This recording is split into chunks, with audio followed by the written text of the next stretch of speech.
Welcome to the wonderful world of wine. We are your hosts, Mark Lindsay and Kim Simone, exploring all things wine with you. You can find us on Facebook at The Wonderful World of Wine.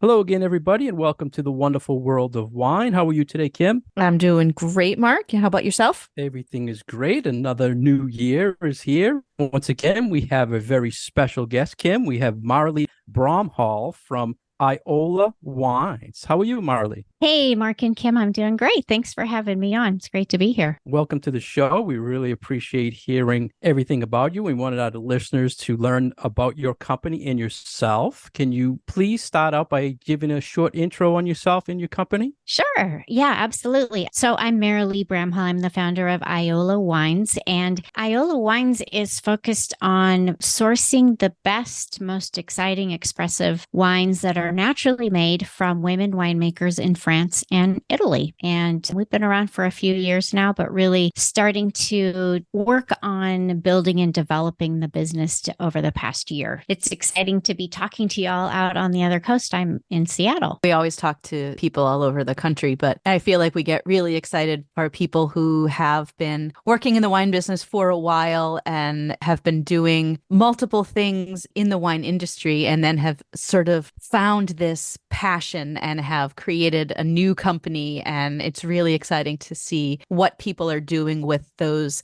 special interests of theirs and how they are promoting wineries really from all over the world. It's always really exciting to get to talk to people who've kind of made their passions into their businesses. And this is something that we see an awful lot from people in the wine business. But you started in California? Is that correct? Well, I started here on the West Coast, working for a large wine company here, the largest wine company here in the state of Washington that also had some holdings in California. So I had the great good fortune to travel to Napa Valley quarterly for quite some time. And it was wonderful. It's such a great time at that point in my career. I really actually was looking for a way to move there. Never managed to make that happen, which is probably good because I probably wouldn't be involved with Iola Wines at this point if that had happened. Have you been in the wine industry for your whole career, or is this kind of a second phase for you? Well, it's funny. It was actually a first phase, then a pause so I was in the wine business for just under a decade, and then I left wine. And my thought was, okay, that's chapter's closed. I'm moving on. But I love to tell people that wine does this thing where it kind of gets its hooks in you, or it gets in your blood. I guess it's like the mob, like once you think you're out, then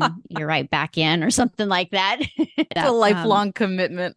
Yeah. I mean, and so that's what happened to me. Basically, I mean, in 2008 is when I started to get really curious about the old world. And that was also coincidentally the year that I left domestic wine. And I don't think I've bought even a bottle of domestic wine since 2008, just because I got into this place of deciding I really wanted to study the old world. So that's what I did. And then eventually it turned into starting an import business in 2017. And it was a wholesale business for a few years, and then took an abrupt right turn in 2020 as a result of the pandemic. Yeah, that's when you shifted everything to thinking about online, correct? Exactly. Yeah. I mean, what happened for me was, as a small importer here in Seattle, I didn't have a license that allowed me to do anything but sell wholesale to small restaurants and very small retail. So right before the pandemic, right before lockdown happened, I had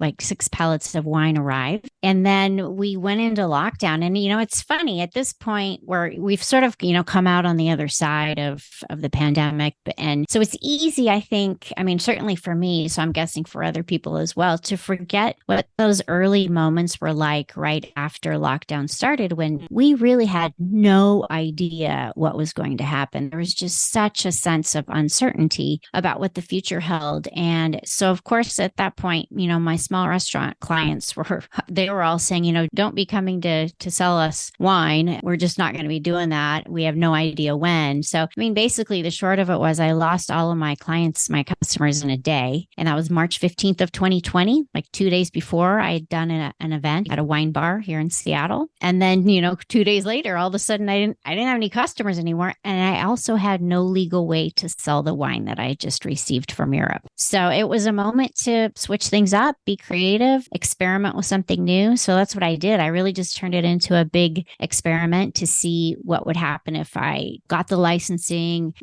built a goofy little website myself and started trying to sell direct to consumer. Wow, that is quite the pivot. Yeah, it was, things haven't changed hugely, but at that point, I used to say, that I was the CEO, which meant the chief everything officer, because really I did. I built the website. It was terrible. That was the first website Iola ever had. And it was really basic. Someone could order wine and, a transaction, transactions could happen, but it wasn't fabulous. It didn't do much. And then I had to set up all the bookkeeping myself and learn about accounting and bookkeeping. And that was a kind of a new thing for me. So there was social media. I did all of that myself. So there was a lot for me to do. And then at the same time, just, the process of selling wine and what that was like and selling during COVID was actually a really interesting experience. I find that, so many people have difficult kind of, in some cases, traumatic pandemic stories. And mine actually is really pretty great. Felt very blessed about how things went for me. I'm where I am now because of the need to figure out a way to sell wine when I didn't have a way to. And then through the pandemic, I was delivering wine to people. So literally I would stand on people's doorsteps delivering wine from Italy and France. And they would tell me about, when they went to Tuscany or when they went to Bordeaux or when they went to Burgundy. And for them, it was a way to travel when they couldn't, just sort of to relive those travel memories through a glass of wine. So it was really actually a really special experience for me. I have a lot of great memories of standing on people's doorsteps, masked, and just listening to them talk about their lives. What a lovely way to frame it, too. Yeah. The story is just amazing. It's not only survival, but the background of what you sell and who you promote. It's really the whole thing Kim and I love about the wine world. You're focusing on the small production, but you're focusing also on women-owned and women-run businesses. And I saw a stat on your website about 80% of the wine purchased in the US is made by a woman. Did you use that research to kind of go the direction you went to? 80% up to, some say 85% of wine purchases are made by women. Yeah. But only 15% of the winemakers are women in the world, correct? Yeah, there are some, it varies from region to region. I think in Champagne, it's about something like 25% of wine growers are women. I think in California, it's something like 20%. So yeah, globally, the number that I've found is 15%. And, that's just the number of producers. It's not, we're not talking about the volume of wine produced by women. I think if we looked at that number, it'd probably be significantly smaller than 15% of all wine produced. So yeah, it's definitely purpose driven for me. And Mark, did you ask, did I use that information when I was sort of putting this business together? Yeah. Did you look at that data thinking there's a role out there I need to fill for these women purchasing wine? Oh, I wish I could say yes and that I was that planful and thoughtful, but no, I didn't. It was more, I'll just call it anecdotal evidence. How about that? It was more based on my experience being in the wine business. So my job was on the corporate side of the business. I did a lot of recruiting for winemaker positions, assistant winemakers, enologists, viticulturalists, cellar masters, people that were hands-on with, and then a lot of leadership development with those people as well once they were hired. And I saw women both internally and externally trying to get the winemaker positions, assistant winemaker positions, enologist positions, and they just didn't get them. Part of what was challenging as a woman to watch was seeing women inside the business trying to win these roles and not being selected, and having the company select men from outside the business when there was an awesome candidate inside the company. They were being, what I'll use the words, passed over. And we didn't have a head winemaker who was a woman until toward the end of my tenure. She was in California, but she wasn't at a marquee location where there was going to be a lot of face time for her. She was at a production-oriented location, and there wasn't any sort of visitor center there. There wasn't any of the role where there's a bunch of star power involved, or, FaceTime, or being the face of the brand. That didn't exist for her. And then in terms of women in senior leadership positions, we had one executive leader who was a woman. So there was that element for me. And then there was also the piece of traveling around wine country in France and Italy. And you take France, for example, you drive through wine country and you see a lot of père et fils. And finally, I just wanted to know, where are the mère et fille? Where are the mother and daughter duos? It's all father and son everywhere. So there's my anecdotal evidence. That's what kind of fueled my desire to do this. So I was going to say that you also have this other prong, I guess you can say, of the mission of your company, which is not just to highlight female winemakers, but to highlight natural wine and organic and biodynamic practices, which we've talked a lot about on our show. And I can imagine looking through how many women winemakers are then implementing those kinds of practices. Does that make for a really narrow group of wines and people who you're talking to, or enough to fill the portfolio? Well, the answer to your question is yes and yes. Yes, it really, just focusing on women producers eliminates so many possibilities, obviously, when we're talking about the stats that we talked about already. Certainly, that's going to mean that there's just fewer producers to select from. And then, yes, absolutely, when we put that extra hurdle in place of what I call naturally made, then it's even more difficult. Yes, there are enough wines to fill the portfolio, but it's a matter of doing a lot of research. And for me, one of the things that it's important to me that people understand about Iola Wines is, yes, it's absolutely about women and naturally made wines, but above all, it's about exceptional wine. It's about just wines that are alive and vibrant and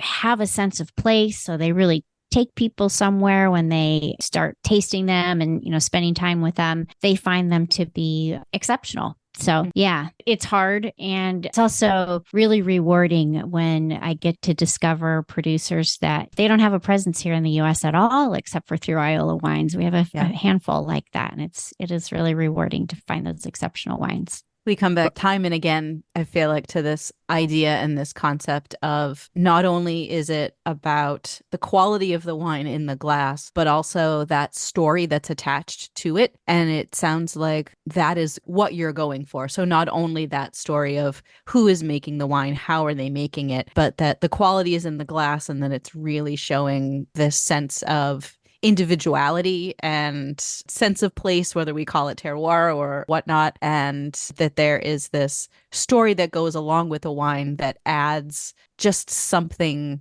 to it and heightens that enjoyment of drinking that glass of wine. Absolutely. That's exactly, you hit the nail on the head. That's exactly what I'm going for, is exceptional, vibrant.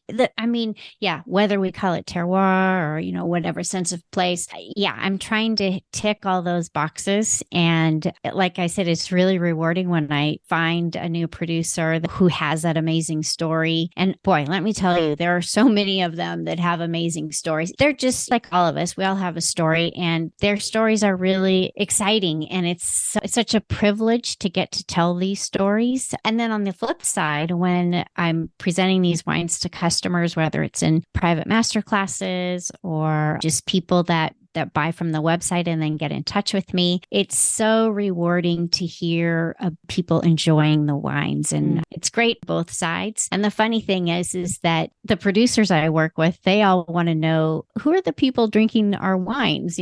What do you tell us about them? Oh, so it's the other side of it too. Yes. Yeah, it's on both sides. Yes. I mean, I like to tell people that my role is just to be the link. I'm just the link between the producers in France and Italy and the people here in the US that are enjoying the wines. Marilee, one of the things I wanted to ask you to get your opinion on, you mentioned champagne, and we talked about how women winemakers were not really getting the respect or the recognition they deserve. And way back, 1700s, 1800s, champagne houses were run by women, women-owned and women-run operation. What do you think happened over the years where it was acceptable way back like that, and then it just kind of faded away? Well, I mean, okay, so if you will indulge some wine history geeking out for a minute, I will tell you what my opinion is about that. First of all, I will say I have a point of view about champagne, which is this. I believe that, and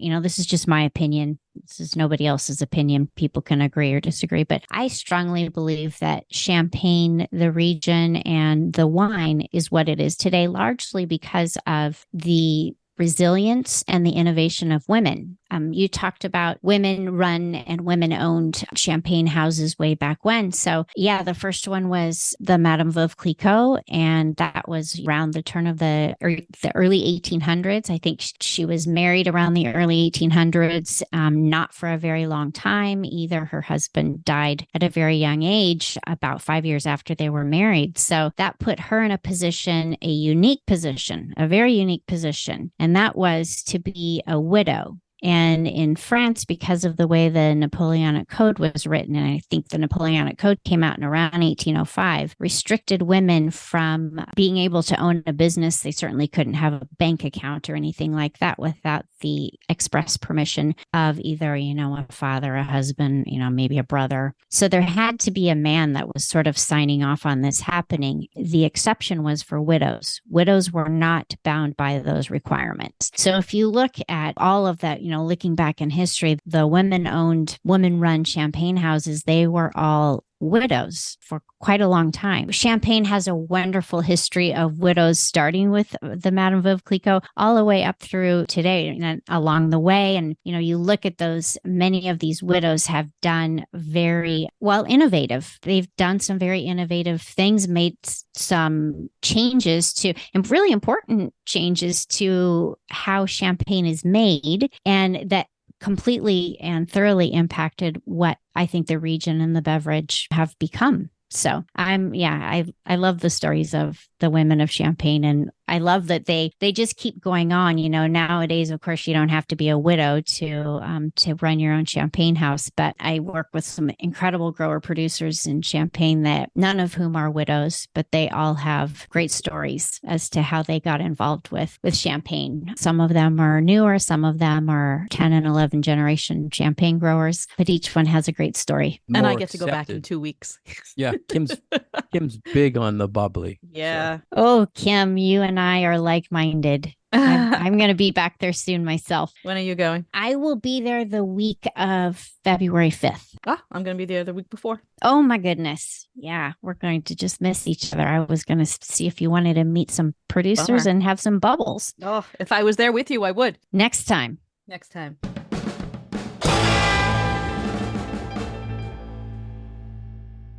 You're listening to The Wonderful World of Wine, and we are your hosts, Mark and Kim. You can find more information about Mark on his website, franklinliquors.com, and more information about myself and my classes at commonwealthwineschool.com. And today we have a very special guest, Marilee Bramhall from Iola Wines. Her website is iolawines.com, and you can find her on Instagram at iola.wines. Welcome back to The Wonderful World of Wine. We are Kim and Mark, and we are here with Marilee Bramhall, and we've just been talking about women in winemaking, in Champagne in particular. We talked a little bit about the pandemic and how her business had to pivot and shift a bit when pandemic hit, and she had to go from being a distributor to being an importer. And what kinds of things do you think the future will hold for your company? Are you expanding distribution? Are you expanding your portfolio? What is kind of taking up your time these days with the company? Oh my goodness, everything, anything and everything. It feels like it's all happening at once in a lot of different directions. So in terms of expansion, yes, we are currently working on a big project to move into several more states. So we'll be shipping to customers, which will mean that people can join our wine clubs in pretty much, I think we'll be in probably between 45 and 47 states. Oh, great. Yeah, which is really exciting. So yeah, we'll soon be in Massachusetts. I'm very excited for that. I've had a number of people that have been to Champaign, and they have been to Champaign visiting women producers through a friend and colleague of mine who does a wonderful, she just does incredible work in Champaign with taking visitors on excursions in Champaign, as well as teaching some wonderful classes and seminars and workshops in Paris. So through her, I've had a number of people from Massachusetts actually that have traveled with her contact me about getting into our sparkling wine club. And so far, we haven't been able to ship to Massachusetts. There are a few of them that are so patient and excited. They keep emailing me. So it's going to be really exciting to be able to actually send wine to Massachusetts when this finally all comes together. Hopefully this spring is the plan. Yeah. We love our bubbles here. Oh, gosh. Yeah. I love them. Yeah, I love them too out here. Well, I love them wherever I am. Same. Yeah, I'm glad you told the listeners. I went on the site, beautiful wine list on there. And then I got the message that you couldn't ship to Mass right now. So once it's up, we'll go back on there, and hope our listeners will look at the site at that time and get some things delivered to them as well. I have to ask you, one of the things that's really trending in the wine world is women celebrities who have their own brand, big brands. They're not really winemakers. They're not winery owners, most of them. They just kind of putting their names on label. What's your thoughts on, is this a good thing for wine, or is it a good thing for women in wine for this to be happening at the level it is, and how people are seeing these wines? That's an interesting question, Mark. And I will tell you, I really haven't thought about it in that context before. So that's an intriguing question. I mean, I guess it's tricky because my immediate response would be, well, if women celebrities are putting their names on these, they're creating brands. If by creating those brands, the result is that they're bringing more women into the world of wine, then I definitely see that as a good thing, because that's a big thing that I'm working toward. Is I like to say I'm trying to democratize wine so that it's, because for so long it's been, kind of certainly male oriented and white male oriented. So it's time to kind of open the doors or set more places at the table, or whatever, metaphor is the most fitting. If what they're doing is bringing more women into the world of wine and making more women feel like they belong in the world of wine, one of the things I see often when I'm doing classes is if I have a class that's men and women, one of the things I'll often do, if I'm doing, let's say, for example, a champagne class, I will ask if there's anybody that would like to open a bottle of champagne. We taste several champagnes for the evening, so it's an opportunity for a lot of people to and then I teach them here are the proper ways to open a bottle of champagne, blah, blah, blah, all the stuff that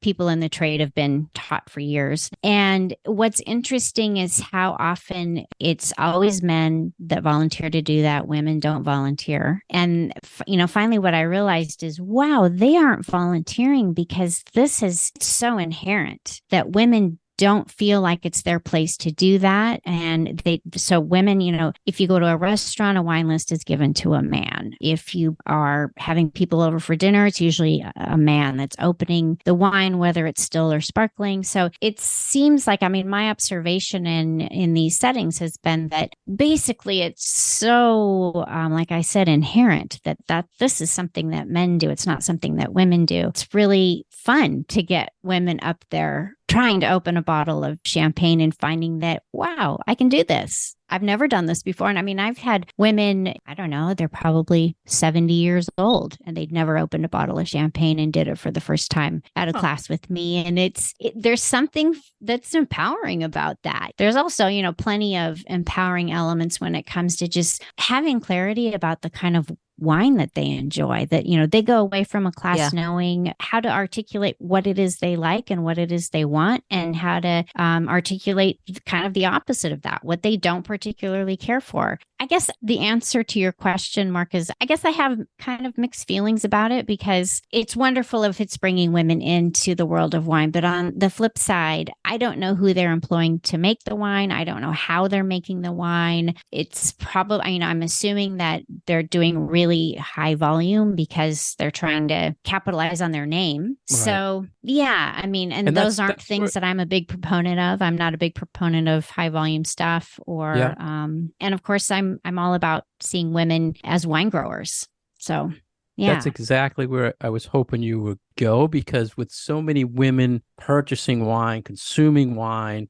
and it is a good thing that they're seeing these celebrities put out the wines, I feel, but they're also probably seeing the wrong type of wines, I feel. If, say, Taylor Swift popped open one of your champagne bottles, I would say, wow, that is a great thing for the wine industry because she's promoting something small. Yeah. But I just feel it's a movement that's just supporting more of the bigger brands. It's a good thing more women are drawn to it, but I think women are already drawn to it. So it's kind of confusing for me. So I was happy to hear your side of it as a wine seller and buyer and in the field. So my questions go off a lot.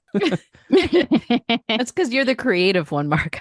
Yeah, no, I don't know about that, but it's just things. I just think of these things, and it at times it bugs me. I know you have such a battle going on, and Kim and I fight this fight too, where we want people to explore other things out there, and you're putting them in the people's hands and meeting these people and bringing them into the country for them. And it's a fight, and I'm sure you're seeing it every day. All the time. Yeah. I mean, it's a big challenge to try to get people to not rely on the grocery store for their wine purchases. And I just feel like there's so many reasons to avoid buying wine in the grocery store. I mean, most of that wine it's conventional high volume. You don't know what's in the wine. There's probably loads of additives in those wines. Most of the time, there isn't someone staffed there who can help answer questions. People are just sort of on their own in the wine aisle, and, you know, it might as well be the bread aisle or the dairy aisle or the chip aisle or whatever. So I don't know.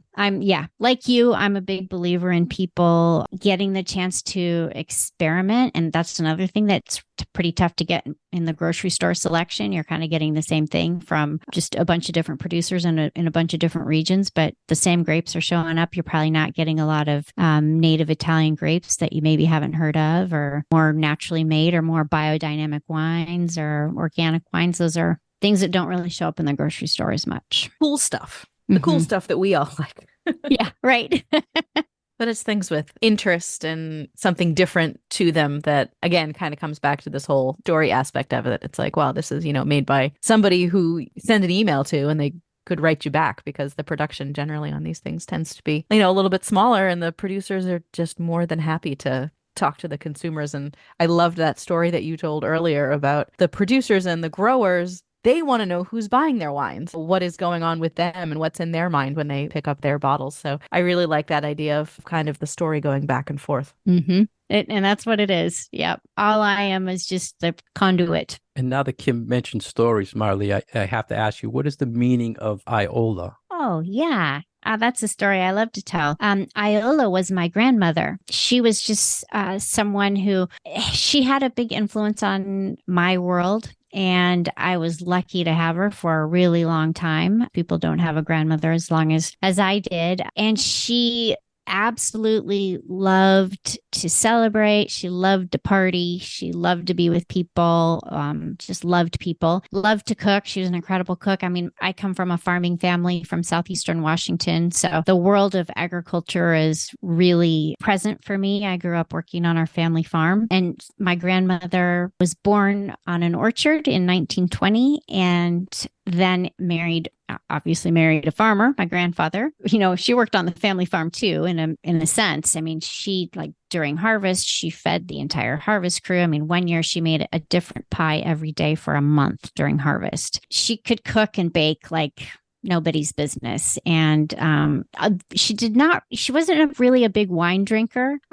Gin was her drink. And I love to tell people that my grandmother is the person that taught me to drink gin. I want to be that kind of grandmother. Yeah, it is something to aspire to. Yeah. Mm-hmm. But I don't have kids. So this was the baby that I got to name after my grandmother. So that's the story of Iola. That's a great story. You have to import some Italian gin now or something into the portfolio. Oh, gosh. Yeah, I would love to do that. Yep, be fun. I was reading that one of the things you look at when you're selecting someone to work with is that they have to have made their wines with indigenous yeast. It's still something that is one of your go-tos when you're looking at a producer? Well, it's not a requirement, but it's always something I'm looking for. I mean, I definitely have a bias toward low intervention wines. So the least intervention, possible is usually what I'm after. But at the same time, the wines have to be clean and delicious, no off elements to them. So yeah, I mean, I have a preference for wines that are vinified with indigenous yeast, but it's not a hard and fast requirement, because one thing I've learned is that there's no purity out there. It's very unusual to find the ideal situation. There's always a tweak or an element of it that's different or unique. So what I've learned is that I just take each story as it comes and look at, okay, well, does it meet our requirement of naturally made? So how are they farming? Are they farming responsibly and conscientiously? Are they being very mindful about their use of chemicals, meaning they're either not using them at all or they're only using them, in situations where they have to in order to save their crop that year? Most of the producers, I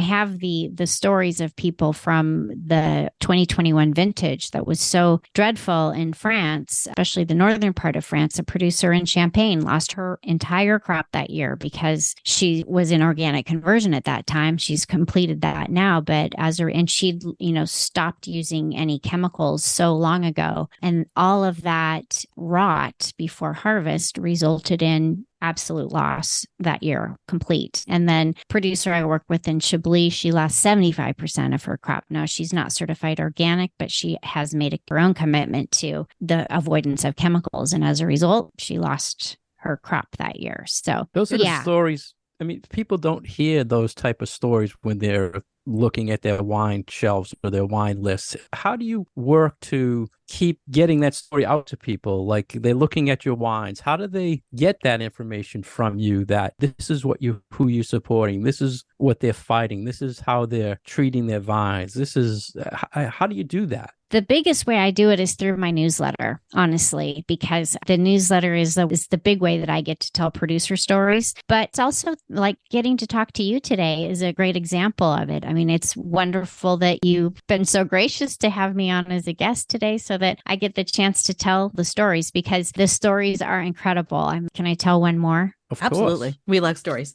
Okay. So there's a producer that I work with in Piemonte, and she's up in Alto Piemonte and Boca. So, it's not the Langhe, it's Nebbiolo, but it's not the Langhe. It's not Barolo and Barbaresco that most people that love Nebbiolo know those regions. She's in Boca, which is much less well known, but exciting because of the fact that it's volcanic soil up there. So it's a different experience of Nebbiolo. I mean, I love this woman for many, many reasons. She's very, very humble and modest and self-effacing. And she actually she took over the reins of the family vineyard a little over 10 years ago. She had been in a 5-generation law practice with her dad. She was very close to her father. And when he died, she had to make a decision between the law practice and the vines. And she chose the vines, thankfully. Her first year hired a consulting agronomist to help her with her vines and learning. And then she also had a consulting enologist to help her in the cellar. And after the first year, she told her consulting agronomist that what she really wanted to do was convert to organic viticulture. And he told her that would be the stupidest thing that she could ever do. It would be just an enormous mistake.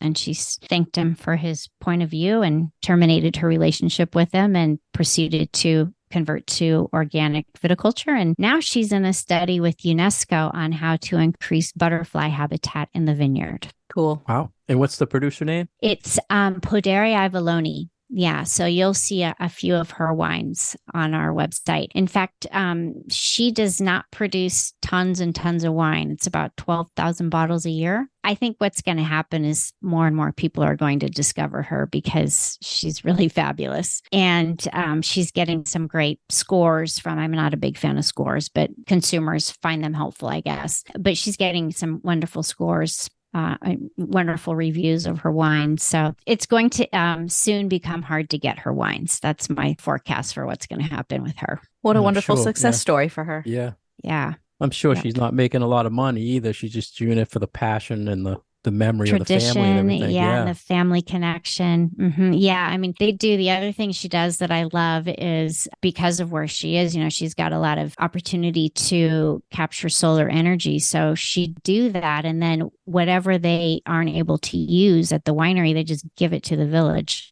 Cool. Wow, that's great. Yeah. Those are the stories we love, Marilee. That's amazing. The people, that's what the wine world needs to hear. Stories like that, people out there, what they're doing, regions like that they never explore. So we appreciate that. Yeah. And that's one where, I think I just tend to root for the underdog. This is sort of Nebbiolo as the underdog. Nebbiolo in the Langhe is so well known and celebrated, but you get outside of there and there's some incredible Nebbiolo to be found in Valtellina and in Alto Piemonte up there. So yeah, I like to try to get people to experience something that they haven't necessarily had before. Yeah. We're Very big Italian wine geeks too, exploring things from all over. And I think I shock a lot of customers when they come in and they ask for Barolo or something. Oh, how about this from here and here? And I didn't know they made Nebbiolo there. Nice. I love that. I end up drinking that's a lot kind of of our thing. Marilee, we want to thank you for being a guest today, and we hope our listeners go to your website, iolawines.com, and read your story, look at your wines, and soon they are coming to Mass. So please, listeners, check it out. And it's just a beautiful story, beautiful website, and great wines. We're big Italian and French fans here on the show. So thank you very much for all your time. It's been really a pleasure to be here with both of you. Thanks for having me.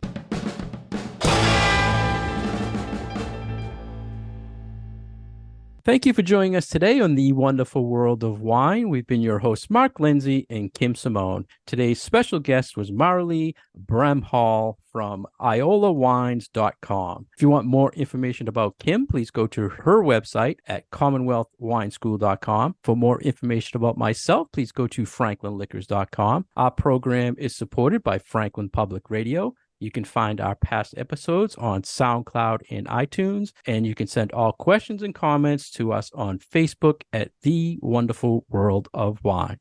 Cheers. Cheers.